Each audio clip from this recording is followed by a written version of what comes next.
Évangile de Jésus-Christ selon saint Jean, chapitre 14, versets 6 à 14.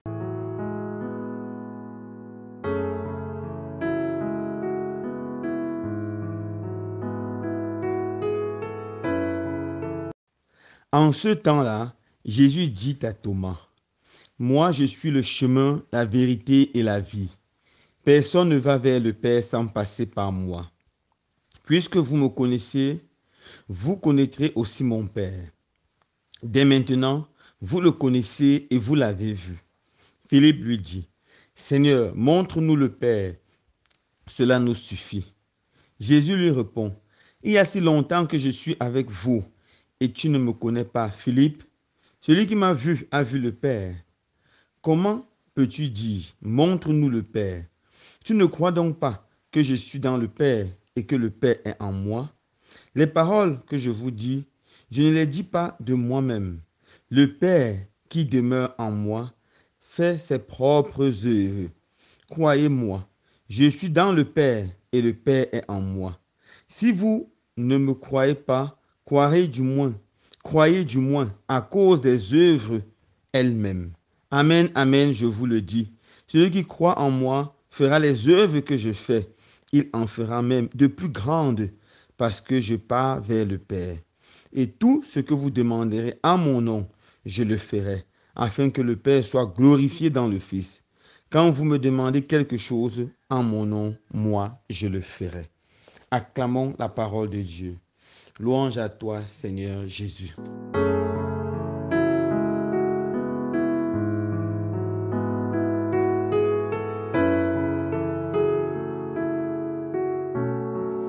Frères et sœurs bien-aimés, aujourd'hui 3 mai, la Sainte Église nous invite à célébrer la fête de 2 apôtres, Philippe et Jacques.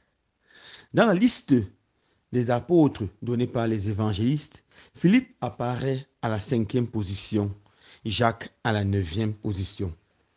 Compte tenu du fait que Philippe et Jacques ne sont pas des frères, comme par exemple Pierre et André, ou Jacques et Jean, les fils de Zébédée, comment est-ce qu'ils sont célébrés le même jour? Ou pourquoi est-ce qu'ils sont célébrés le même jour? La réponse est que ces deux sont célébrés le même jour, car leurs restes, leurs reliques sont contenus dans l'église des saints apôtres de Rome. Cette église était même appelée l'église des saints apôtres Philippe et Jacques. Et jusqu'aujourd'hui, il est inscrit en latin sur la façade de cette église. Que toute personne sache que ce site contient la lumière brillante des 2 membres du collège apostolique, Philippe et Jacques. Alors regardons rapidement leur vie. Commençons par Philippe. Philippe, comme Saint Pierre et André, était originaire de Bethsaïe en Galilée. Bethsaïe signifie lieu de la pêche. Et cette ville était appelée lieu de la pêche car elle était habitée principalement par les pêcheurs. Jésus trouva personnellement Philippe et lui dit « Suis-moi ». Jean 1, verset 43. Après l'ascension de Jésus, la tradition nous enseigne que Philippe prêcha l'évangile à Skythia, qui est actuellement située dans la Russie du Sud. Et il prêcha l'évangile dans ce lieu pendant 20 ans avec beaucoup de succès. Ensuite, il alla à Hiérapolis, qui est l'actuelle Turquie. Et là, à Hiérapolis, il rencontre des gens qui adoraient un serpent géant. Pour eux, c'était leur Dieu. Au nom de Jésus, il chasse ce serpent. Ce serpent, en s'enfuyant, tue un certain nombre de personnes, y compris le fils du roi. Ce qui plonge cette population dans la détresse. Mais Philippe, au nom de Jésus, ressuscite le fils du roi ainsi que les autres morts. Après cela, les prêtres de ce serpent qui n'avaient plus d'argent ont accusé Philippe de blasphème et l'ont fait arrêter. Il a été crucifié. Et une fois en croix, ils l'ont lapidé jusqu'à ce que mort s'en suive. Mais avant de rendre l'âme, comme son maître Jésus, Philippe a prié et a demandé au Seigneur de leur pardonner, car ils ne savent pas ce qu'ils font. Alors, quel était le caractère de Philippe? Saint Jean mentionne Philippe 4 fois dans son évangile. Et ces 4 passages nous aident à voir un peu qui était Philippe, quel était son caractère. La première fois, nous voyons Philippe dans Jean chapitre 1, verset 45 à 46. Ici, Philippe apparaît comme quelqu'un qui aime les saintes écritures, et comme un grand missionnaire de la parole de Dieu. Après avoir rencontré Jésus, Philippe va directement voir son ami Nathanaël et lui dit, nous avons trouvé celui dont parlent Moïse et les prophètes. C'est Jésus, le fils de Joseph de Nazareth. Si Philippe a pu remarquer que Jésus était celui dont parlent les prophètes et Moïse, ça montre que c'était un lecteur assidu des Saintes Écritures, de la Bible juive, de l'Ancien Testament. À force de méditer, il avait déjà une conception claire de qui était Jésus. C'est pour ça que lorsqu'il a vu Jésus, il a reconnu immédiatement. Philippe était un amoureux des Saintes Écritures, un lecteur assidu de la Bible. Deuxièmement, Philippe était un missionnaire, car dès qu'il rencontre Jésus, il ne perd pas le temps. Il va immédiatement partager sa joie avec son ami.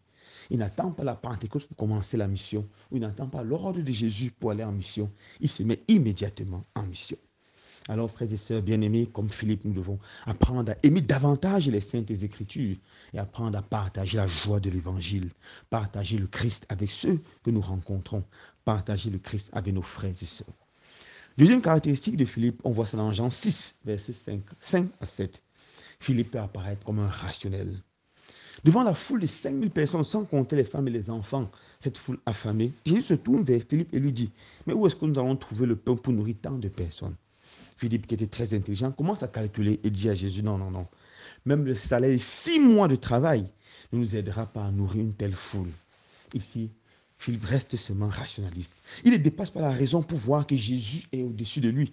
Et Jésus est au-dessus de la raison, au-dessus de toute la nature. Il a oublié qu'il y a quelque temps, Jésus avait transformé l'eau en vin en Cana en Galilée. Il a oublié que Jésus, c'est le Tout-Puissant. Il ne pense même pas à cela. Il se fie seulement à sa raison.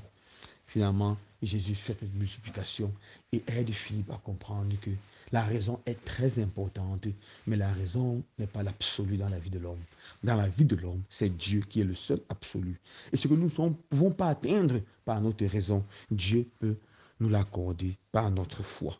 Alors Philippe comprend qu'il doit dépasser le règne de la raison et entrer dans celui de la foi. Troisièmement, Philippe apparaît comme un serviteur fidèle du Christ. On voit ça dans Jean chapitre 12, versets 21 à 22. Et un serviteur fidèle, c'est celui qui est capable de conduire les autres à Jésus. Dans ce chapitre, des Grecs viennent et ils veulent voir Jésus. Ils partent rencontrer Philippe. On ne peut pas dire exactement pourquoi. Certains pensent que c'est parce qu'il avait un nom grec. D'autres pensent que c'est à cause de son caractère. Mais dans tous les cas, ils vont voir Philippe et disent à Philippe, nous voulons voir Jésus. Et c'est Philippe qui conduit ces gens-là à Jésus. Philippe est considéré comme le serviteur qui conduit les gens à son maître. Alors ici, nous sommes invités, frères et sœurs bien-aimés, à conduire toute personne à Jésus, quels soient nos amis, voisins ou familiers. Jésus les attend. Quatrièmement, Philippe apparaît comme un chercheur de Dieu. On voit ça dans l'évangile que nous avons proclamé il y a quelques instants. Jean 14, versets 8 à 9. Dans l'évangile de ce jour, nous voyons justement Jésus qui est en train de prêcher. Il annonce au peuple qu'il est le chemin, la vérité et la vie. Philippe l'interrompt et lui dit, Seigneur, montre-nous le Père. Et cela nous suffit. Cela nous suffit. Jésus, on voit ici là que Philippe, c'est quelqu'un qui cherche le vrai Dieu. Il cherche la source de la paix profonde, de la tranquillité. Il sait que c'est Dieu seul qui peut consoler son âme, satisfaire totalement, entièrement son âme. Jésus regarde Philippe sourit et lui dit, qui me voit a vu le Père. Jésus est l'image du Dieu invisible, le sacrement du Dieu le Père. Jésus est celui qui peut calmer, consoler l'âme. Maintenant, regardons Saint Jacques. La Bible et les Actes des Apôtres nous présente trois personnes qui portent le nom de Jacques.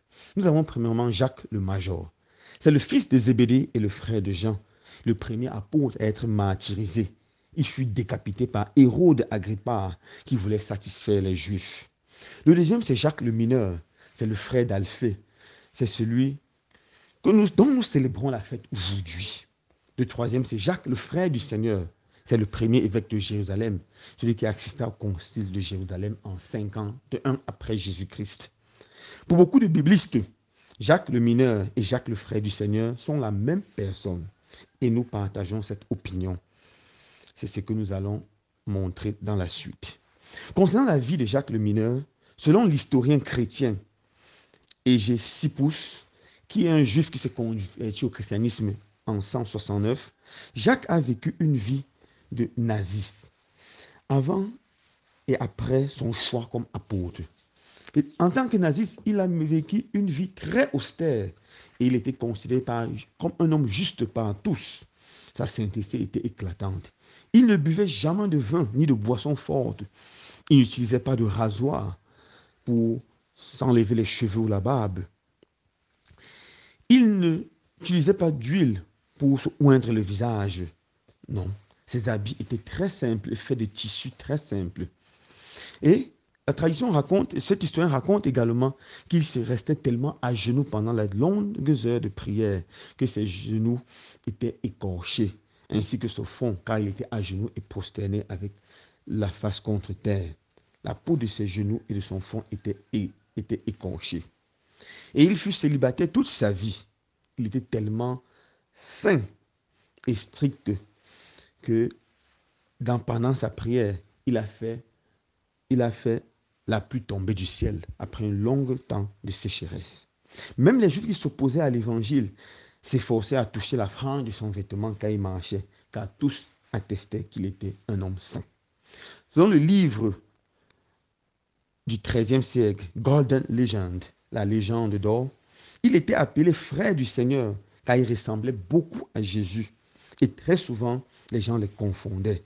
C'est pour cela que les Juifs qui voulaient arrêter Jésus ont fait venir Judas, car Judas connaissait bien la différence entre les deux. Judas devait éviter qu'il ne prenne Jacques. Et justement, en embrassant Jésus, les Juifs ont pu attraper Jésus et non pas Jacques. À cause de sa sainteté, c'est le premier apôtre à célébrer l'Eucharistie à Jérusalem après l'Ascension. Et il est même raconté qu'il célébrait la messe bien avant de devenir évêque de Jérusalem. En tant qu'évêque de Jérusalem, il assista au concile de Jérusalem et c'est lui qui tira la conclusion finale. Cette conclusion qui permet la cohabitation pacifique et évangélique entre les Juifs devenus chrétiens et les Grecs ou les païens devenus chrétiens. Les Juifs n'avaient pas le droit d'imposer la circoncision aux Grecs, aux païens. Les Grecs, de leur côté, devaient s'abstenir de la viande immolée aux idoles et des unions illégitimes. Voilà ce qui a pu créer la cohabitation entre ces deux groupes. L'épître de Saint Jacques lui a attribué. Cette épître n'est pas adressée à une église, mais à l'ensemble des églises universelles, à tous les juifs convertis au christianisme. Et le but premier de cette épître est de corriger la mauvaise compréhension du message de Paul par beaucoup. Pour Saint Jacques, les œuvres et la foi vont ensemble. Il dit, montre-moi ta foi sans œuvre. Ce n'est pas mes œuvres, c'est par mes œuvres que je te montrerai ma foi. Pour Saint Jacques, les chrétiens doivent prendre également au sérieux le sacrement des malades. Si quelqu'un est malade, qu'il prie, il appelle les anciens de l'église. Ils prieront pour lui. Après lui avoir fait une onction d'huile, il retrouvera la santé. Jacques a été martyrisé par les Juifs. On raconte que lorsque les Juifs voulaient faire massacrer Paul, Paul a appelé à Rome, car il était un citoyen romain. Il a appelé à César et on ne pouvait rien faire, on devait le transférer à Rome pour être jugé. Alors les Juifs très énervés sont retournés vers Jacques, qui était l'évêque de Jérusalem. Ils ont commencé à le persécuter. Après, ils ont pris Jacques, c'est lors d'une fête de Pâques, ils ont emmené Jacques au sommet d'une montagne et tout le peuple était là. Ils ont imposé à Jacques de régner Jésus en public. Jacques a trouvé cela comme une opportunité d'annoncer Jésus. Et il s'est levé l'annonce devant tout le peuple que Jésus est vivant. Il est ressuscité, assis à la droite du Père et il vous appelle à la foi. Pendant qu'un grand nombre de personnes se convertissaient, certains Juifs ont bondi, ils ont poussé Jacques. Il est tombé blessé. Alors, ils ont couru pour lui, ils ont commencé à le lapider. Et en mourant, Jacques a pardonné à tous ses bourreaux et a prié pour leur conversion. Voilà la mort de ce grand apôtre.